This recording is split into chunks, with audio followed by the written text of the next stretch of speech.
And so I think that's been big for me, is just realizing that this is something that I can and should be involved in and engaged in, but it doesn't have to look like the typical, like I said, getting foster certified and having a foster child. And Hey everyone, my name is Darwin. I'm the mentor coordinator here at Christian Family Care. And right now I'm here with one of our veteran mentors, Stephanie, and we're just going to really talk about her mentoring experience. So just to kind of start off, what got you into mentoring?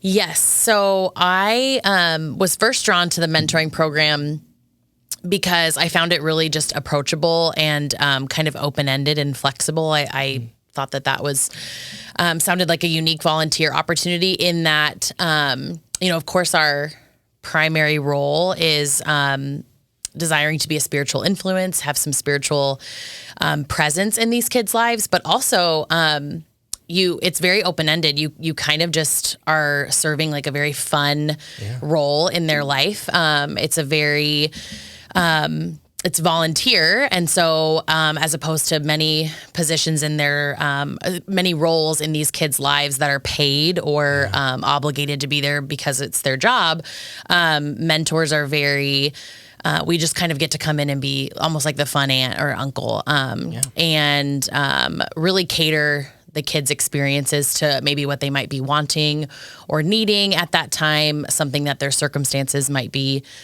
dictating that they really need. You can kind of cater your time and your experience to that. I also have found in a lot of these kids are in group home environments and settings, which doesn't cater itself to one-on-one attention, one-on-one time or care. And so it could be a difficult atmosphere. Right. And so we just have that opportunity to provide that for them, which seems rare for a lot of these kids, especially, like I said, the group home setting. So I just found a lot of it super approachable, super flexible, and just fun. It sounded really fun to me. So that's what drew me to the role initially. Yeah, no, and it's a super impactful role. And like you were saying, it's very low demand. It's the minimum 4 hours a month for at least a year. But of course, the idea there is to build that lifelong connection. So just seeing the impact that it can have on the youth, I also really love to think about just kind of the reverse of it. So with that, how would you say mentoring has impacted you? Yeah, I would say first and foremost, I think subconsciously have always had this idea that to be engaged in foster care or is kind of just this category of people who maybe have kids in and out of their home, or they're picking up babies from the hospital, and that if your lifestyle or career or family or even your home or your personality is not conducive to that, then it's kind of just, it's set aside for these people who engage in foster care, and then everyone else, it's kind of like, okay, well, you might be exempt from it, or it's maybe just not your calling. When in reality, as we know, we're all called actually to engage in this in one way or another. And so I think just learning, that's been a big impact for me with the program, is learning that there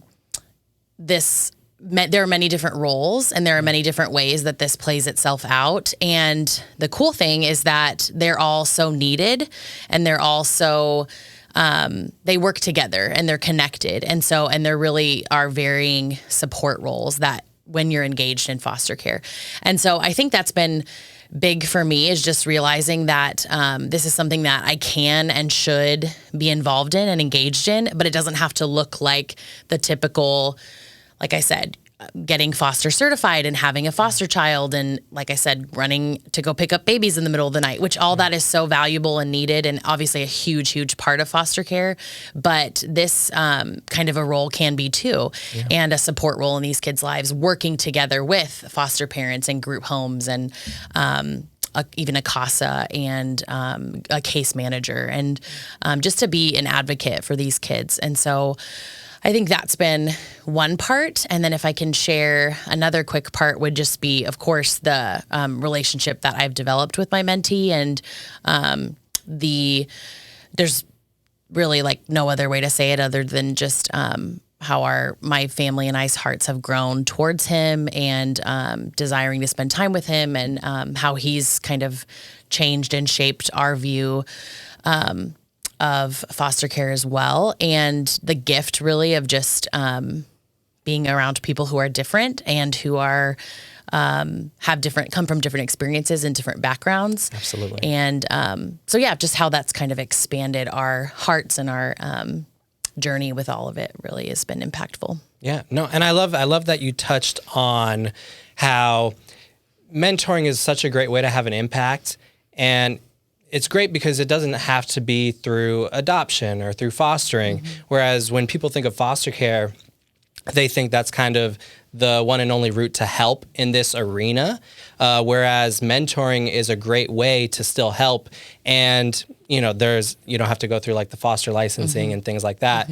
And if it's on your heart, but maybe you're not in a place in life to adopt at the moment, you can still mentor. So I love that you touched on that. Yeah. It's a really meaningful thing. And just kind of on the topic of meaningfulness, what would you say being a mentor, the role of a mentor, what does that mean to you? I think I touched on the beginning of just that it is a volunteer position. And so you are showing up by choice to pour into these kids' lives. And so I think the first thing is, just the choosing generosity and with your time and with your resources.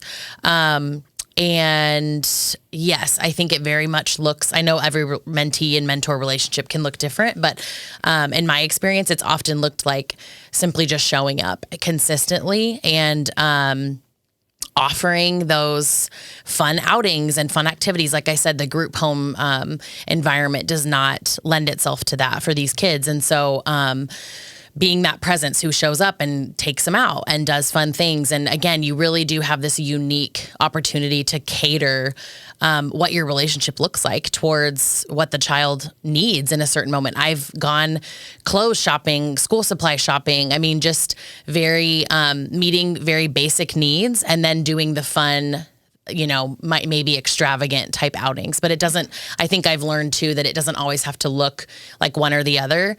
Sometimes it's showing up with colored pencils and coloring pages to just sit and color and chat while you color. But sometimes it's Peter Piper and sometimes it's a movie or, these more fun experiences. And so I think that that's what's been so cool is just to see that you can really discern how it's structured and what it needs to look like for any specific mentee. Yeah. And of course, then, like I said, the spiritual element to it does often vary just on as you gain comfort levels with the kids and comfort yourself and confidence yourself. But that's obviously interwoven through it and can just look different. So like I said, I think it's just so flexible, and that's what I've appreciated about it is really just the openness to first and foremost consistently show up and then to just kind of let the relationship evolve and kind of change as needed. Yeah. Yeah, no, and it's like you said, it's all about that connection, and I like how you touched on how it looks different for everyone. And the way that I always really love to describe the mentoring role is that it's kind of an unconditional friend / role model where you're this safe space. Like you said, a lot of them tend to be in group homes. You're a safe space that can come pick them up and get them out of that atmosphere for a little bit. And you can pour into them when they need to be poured into, or sometimes they just need their mind distracted and you can just go have like a fun outing together. And it's different every time. And the development of that relationship, and as you were mentioning, kind of building the confidence to learn how to engage with them spiritually too. That's something that you learn over time. And it's beautiful that you touched on that because, it's just like any other relationship with another human being. It's as you learn more about them, as they learn more about you, you connect more. You just sort of learn how to kind of engage in those kinds of conversations, and you learn more about each other. And that's just the beautiful part about mentoring is that connecting with a person. And, it just so happens that it happens to be in a meaningful kind of setting. So no, I love that you touched on that.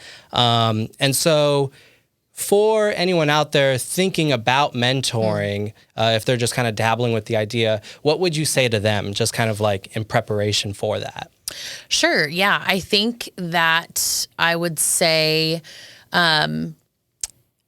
just take the next step towards a yes, whatever that may be. You know, I remember seeing the ad. I think it might have been on Facebook or someone posting about the opportunity multiple times before I eventually clicked it. And I did have to click, and I did have to fill out an application, and I did have to meet with someone, and I did have to take all of these like necessary steps. And I think that sometimes there's a temptation to forget that we have this responsibility to quite literally like step into proximity of something and to take a step forward. And that requires, it's not always just passive opportunities that are presented to us. Sometimes it is, and we're just going about our life and an opportunity presents itself. But sometimes, probably more often than not, we do have to go and pursue them. And we do have to, and maybe not even pursue, but just be presented and not just let it pass you by, but actually take a step forward and do the thing. And so I think that, that's what I would say to anyone is just, and you might take the next step and it might be a no, and that's okay.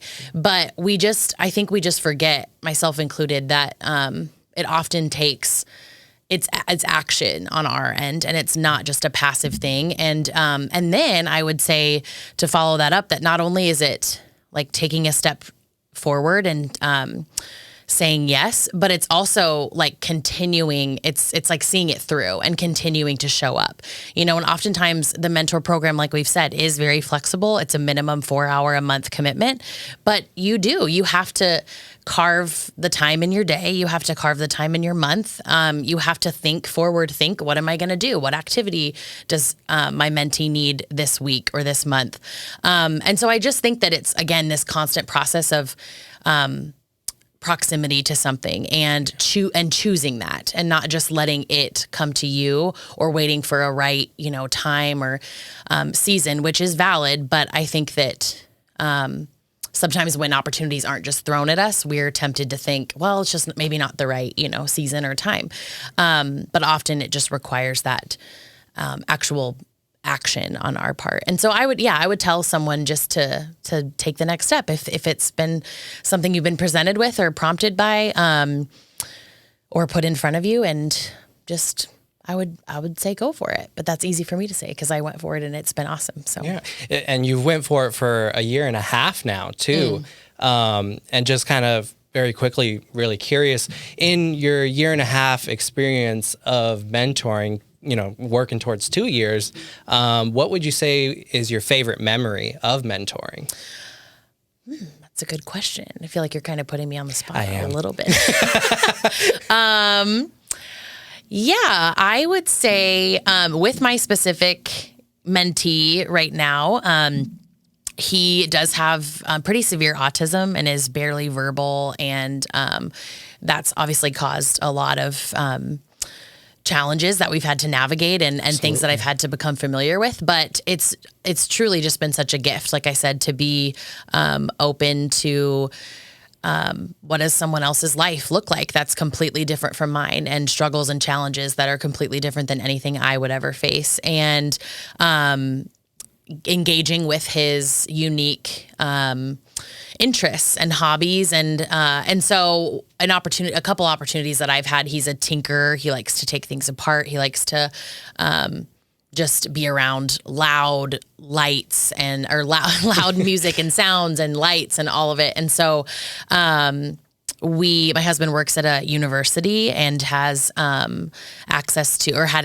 ask their marching band for permission to sit in on a rehearsal for a game day. And so we got to go and have a stadium to ourselves, and he got to be around. He loves music and instruments, and specifically tubas. And so we got to be involved with that and watch their practice and have it all to ourselves. And we got to go out on the field after and meet with one of the tuba players, Gotcha, tubists, I don't know what they're called, tuba player, and take one apart and just have a really like hands-on immersive experience for him. And so again, just that's another thing towards prospective mentors is just we have these opportunities in our life, you know, that where we can connect these kids with either parts of our life that we might not have considered before, or creating opportunities for them that they would otherwise not have. And so just looking around your life and saying, what do I have to share and what do I have to give? And so that was really cool. I think he had a total blast, but it was super fun for me and also challenging and a learning moment for me too, to just remember that we have these things at our disposal and these opportunities and experiences that we can be more generous with sharing. Yeah. So yeah, that's a really fun memory. And that is not a very common, that was a very special thing. Yeah. So, yeah. No, I remember when you showed that, like a little picture of like the marching band when you guys were there. That was really cool. No, I love that story. Love that story. Yeah. So no, it's just a testament to the mentoring experience, the impact that you can have. And like you said, every mentor-mentee relationship is different. There's different dynamics for each of them. And no, it's just a really special thing to take part in. So just thank you for the time that you've dedicated thus far to mentoring and, the time moving forward. And just thank you for sharing with us a little bit about your mentoring journey and kind of what that's looked like for you. If you guys are interested, anyone watching, in getting involved with mentoring, you can learn more at our website, cfcare.org, and you can just go to Get Involved and click on mentoring. Thank you guys so much.